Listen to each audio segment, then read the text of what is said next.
If your last flight left you stiff, sore, or counting the minutes until landing, listen closely, because what I'm about to share can change your entire travel experience before you even leave home. Hello, my favorite travelers. Welcome back to the channel. Come on in, stow your bags, and get comfortable. If we're meeting for the first time, my name is Mila. I've been a flight attendant for over 15 years, flying both domestic and international routes for a major US airline, and I've spent most of my adult life at 35,000 feet. That means I've seen every side of flying, the romance, the chaos, the delays, and yes, the daily struggle of finding comfort in today's shrinking economy cabins. Today I'm speaking directly to a very special group of people. If you're a senior traveler, if you're over 60, or even if you're someone who simply values their knees, hips, and back, this conversation is for you. I want to talk about the single decision that can make or break your entire trip before you ever step into the airport, and that decision is your seat. Airplane seats are getting smaller every year. The pitch, which is the distance between your seat and the one in front of you, has shrunk. The padding is thinner. For a younger body, this is uncomfortable. For an older body, it can be genuinely painful. I see it on nearly every flight. I see the hesitation before standing up. I see the careful movements after long hours of sitting. I see people trapped in window seats, waiting for the aisle to clear just to use the restroom. But here's the good news. There are industry secrets most passengers never learn about how to secure better seats, often without paying expensive upgrade fees. There is one specific seat strategy I teach my own parents, and today I'm sharing it with you. We're going to cover the hidden accessibility inventory, the aisle seat trick no one explains, the rows you should avoid completely, and the psychology that gets gate agents on your side. So grab a cup of tea and let's change the way you fly. Let's start with the biggest secret of all, something I call the accessibility inventory hack. Most travelers assume that the seat map they see online is the final truth. You open the app, you see a wall of gray seats, maybe a few expensive blue ones up front, and one lonely middle seat in the back near the bathrooms. You sigh and think your only options are to pay extra or suffer through it. That assumption is wrong. Airlines intentionally block certain aisle seats and bulkhead seats, especially those at the front of the economy cabin, for passengers with mobility needs. These seats are often hidden from the general public and don't show as available online. They are held back for manual assignment by an agent. Here's the part most people don't realize. You do not need to use a wheelchair to qualify for these seats. If you are a senior traveler with stiff knees, arthritis, balance issues, hip pain, or a medical condition that requires easier access to the restroom, you qualify. You are not taking a seat away from someone who needs it more. This inventory exists specifically to support passengers like you. The trick is knowing how to access it.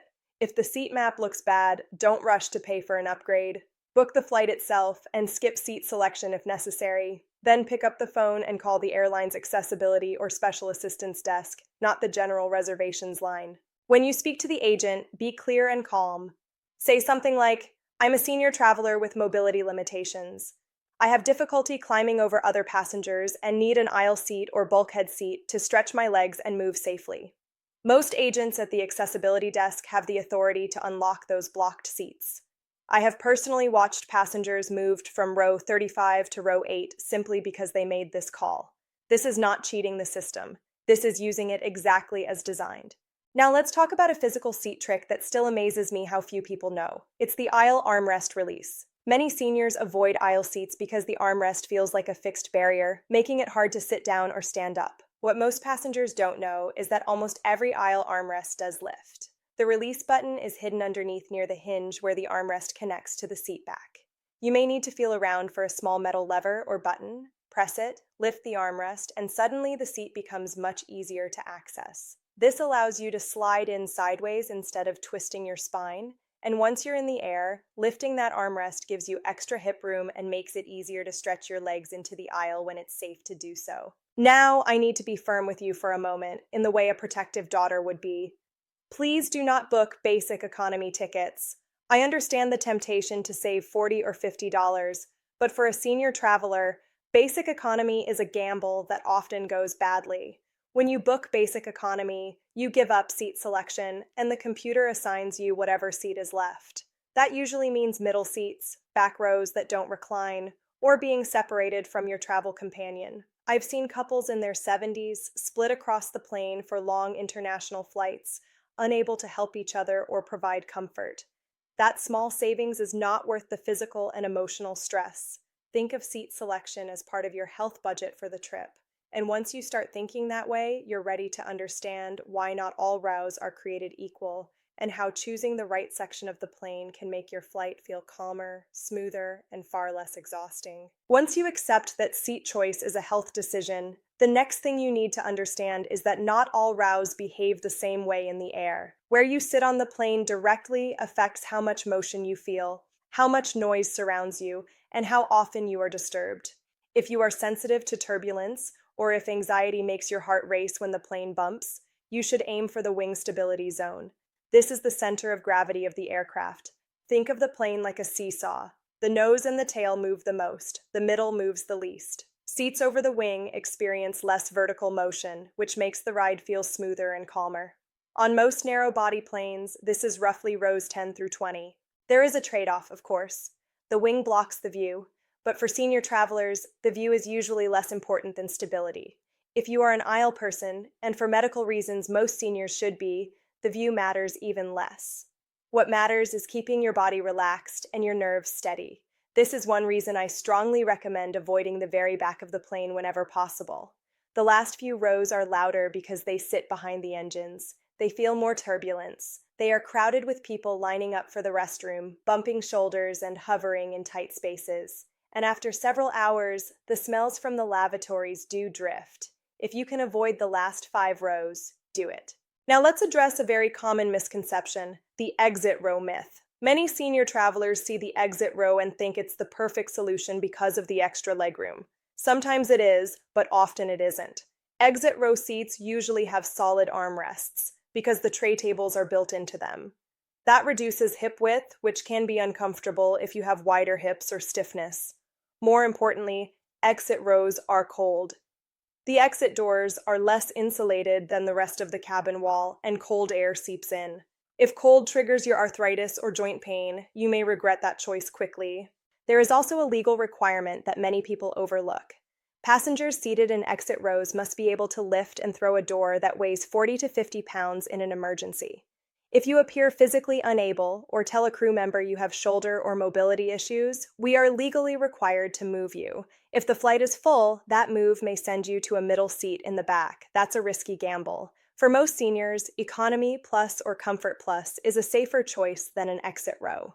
You get legroom without the responsibility or cold exposure. At this point, you might be wondering how to research seats properly before booking. Airline seat maps are often misleading. This is where an external tool becomes invaluable. Airlopa is currently the most accurate seat map resource available. Unlike older tools, it shows exactly where windows, walls, and misaligned seats are located for your specific aircraft type. This matters more than people realize. I've watched passengers book window seats only to find themselves staring at a blank wall for 4 hours. For someone who gets claustrophobic, that can be distressing. Airlopa lets you avoid those surprises. Now let's talk about strategy for couples, because this can dramatically improve comfort without spending more money. Instead of booking 2 seats together, consider booking the aisle and the window in the same row and leaving the middle empty. Middle seats are the last to sell. If the flight isn't full, you may end up with the entire row. If someone does take that middle seat, they almost always prefer to switch. You can politely offer the aisle or window so you can sit together. You lose nothing by trying, and you gain the possibility of extra space. All of this leads to one final understanding about seat choice. The aisle seat is the safest seat for a senior traveler.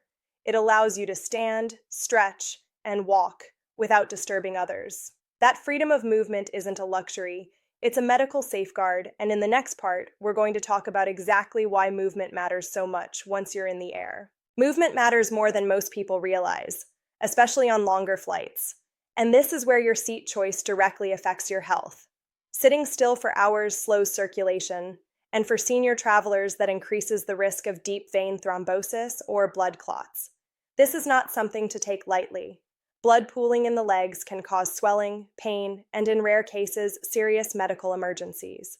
The aisle seat becomes the medical winner here because it removes psychological barriers to movement. When you sit by the window, you hesitate to stand because you don't want to bother the person next to you. When you sit in the aisle, you can get up whenever you need to. Freedom to move equals safety. I tell my senior passengers to follow a simple rule. Every 90 minutes, change position. If the seatbelt sign is off, stand up, walk to the galley, and stretch. If it's on but the air is smooth, do ankle circles, lift your knees, and flex your calves while seated. The aisle seat makes all of this easier and less awkward. It encourages movement instead of discouraging it. Now let's talk about what to do if you didn't get a good seat initially. This is where psychology comes into play, especially at the gate. Do not walk up to the agent during peak boarding chaos. Wait until the rush slows. Smile.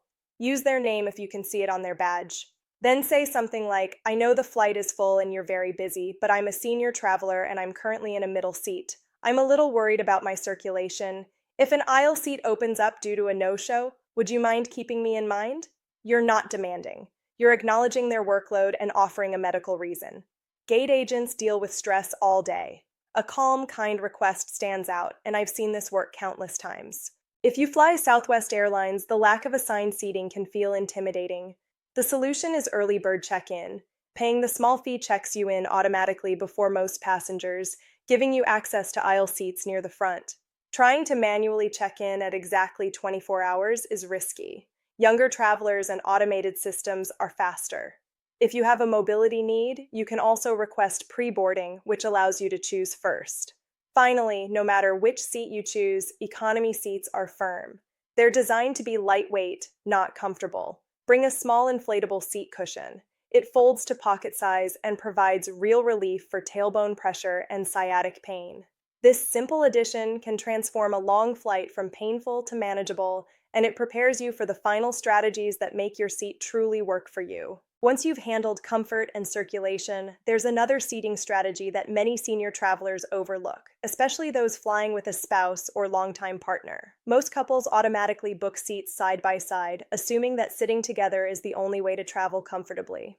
But after decades together, constant proximity for 5 or 6 hours isn't always necessary, and there is a smarter option that often works better for the body. It's called the double aisle strategy.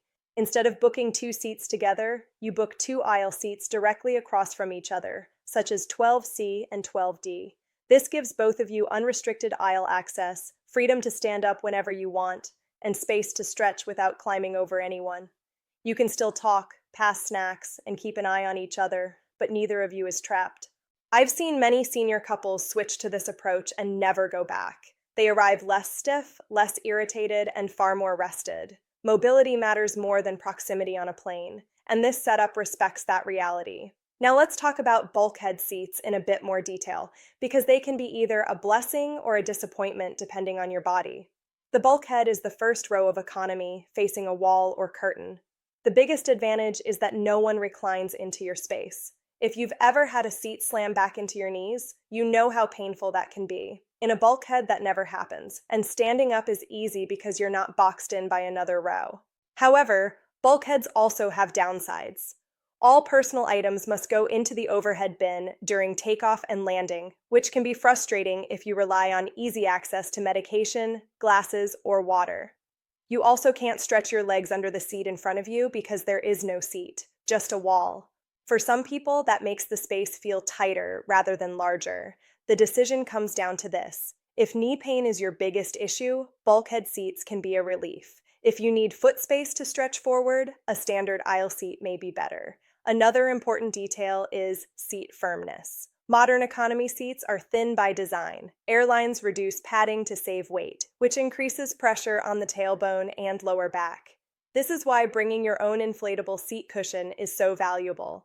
It adds just enough lift to relieve nerve pressure and makes long sitting far more tolerable. If you deal with sciatica or chronic back pain, this is not optional comfort, it's prevention. All of these strategies work together, and when combined, they turn seat selection from a gamble into a plan, which is exactly what you need as we move into the final considerations that make or break a comfortable flight. Now let's bring all of this together, because the real goal isn't just picking a seat, it's arriving with your body intact and your energy preserved. Every choice we've talked about, aisle access, movement, stability, and space, serves one purpose. It allows you to move when your body needs to move.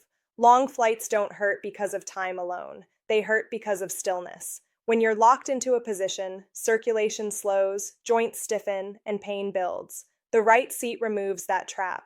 This is why the aisle seat remains the gold standard for senior travelers. It gives you freedom. Freedom to stand, to stretch, to walk, and to care for your body without asking permission. That freedom reduces the risk of blood clots, minimizes stiffness, and lowers stress. Window seats may offer a view, but views don't protect your health. Mobility does. If you remember nothing else from this video, remember this. Seat selection is not about comfort alone. It is a medical decision. Treat it the same way you would treat choosing supportive shoes or taking prescribed medication. Spending a little extra time or money up front can save you hours of pain later. I also want you to stop feeling guilty for advocating for yourself. Asking for an aisle seat, calling the accessibility desk, or requesting help at the gate is not asking for special treatment. It is using accommodations designed specifically for you. Airlines build these systems because they know bodies change with age. You are not weak for using them. You are smart. Before your next flight, take a few minutes to plan instead of hoping for the best. Check the aircraft type. Look up the seat map. Avoid the back rows. Be cautious with exit rows. Choose mobility over proximity if you're traveling with a partner. Bring your cushion.